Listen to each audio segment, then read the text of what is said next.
Hope you guys are doing well. Welcome back. So in this video, I'm going to show you that how you can use the spelling and grammar options in the Google slides. So let's start.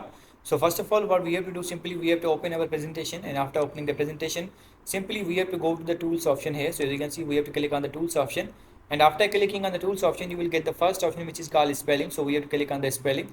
So as you can see, has the option that if you want to check your spell, then simply you have to press the Ctrl Alt X. If you want to show spelling suggestions, you will be able to see the spelling suggestions here. If you want to check out the personal dictionary, you have to click on the personal dictionary.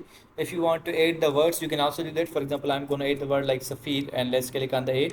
For example, if you want to add the different types of words like hello, and I'm going to add hello like this, so let's click on the add, and now let's click on the OK. And if you see, I'm going to remove this one, and I'm going to write the hello here. So let's write the hello. So as you can see, now I have written these words like this.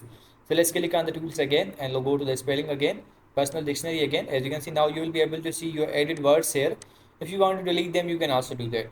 So in this way, you can use the spelling properties in your Google Slides presentation. I hope you guys understand this video, that how you can do this. So see you guys in the next video.